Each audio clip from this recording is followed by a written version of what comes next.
எல்லாருக்கும் வணக்கம். பிக் பாஸில் இன்றைக்கான 2வது எவிக்ஷனை பொறுத்த வரைக்கும் நம்மளுடைய தர்சிகா அக்கா வந்து எவிக்ட் ஆகிருக்காங்க. ஓகேவா, நம்ம எல்லாருமே ஆசைப்பட்டது வந்து பார்த்தீங்கன்னா தர்சிகா எவிக்ட் ஆகணும், அது விஜய் விஷாலோட சேர்ந்து எவிக்ட் ஆகணும் அப்படின்னு நினச்சிக்கிட்டு இருந்தோம். ஆனால் வந்து பார்த்தீங்கன்னா விஜய் விஷாலெலாம் அவ்வளோ சீக்கிரம் வந்து விஜய் டிவி வந்து விட மாட்டாங்க. ஓகேவா, தர்சிகா வந்து எவிக்ட் பண்ணி விட்டாங்க.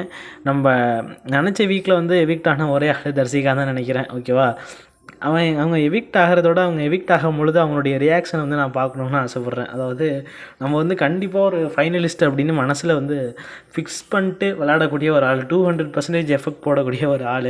இவங்க பேசுனது கொஞ்சமாக நெஞ்சாமல் ஐயையோ, அதாவது சாச்சனாக்கு வராத நெகட்டிவ், நம்மளுடைய ஆனந்திக்கு வராத நெகட்டிவை தாண்டி இவங்களுக்கு பயங்கரமான நெகட்டிவ்.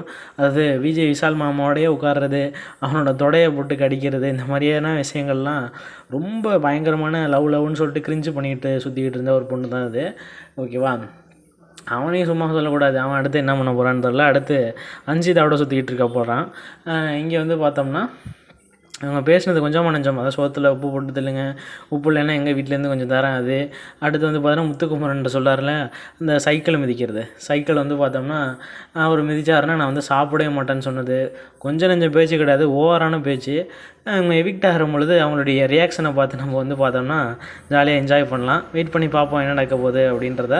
மேலும் இது போல் பிக் பாஸ் சம்மந்தமான அப்டேட்ஸ்லாம் தெரிஞ்சுக்கணும் அப்படின்னு நினச்சிங்கன்னா மறக்காம நம்ம சேனலை சப்ஸ்கிரைப் பண்ணி வச்சுக்கோங்க. அது மட்டும் இல்லாமல் தர்சிகா எவிக்ட் ஆனதை பற்றின உங்களுடைய ஒப்பீனியனையும் கமெண்ட் செக்ஷனில் மென்ஷன் பண்ணி விடுங்க. ஓகேவா.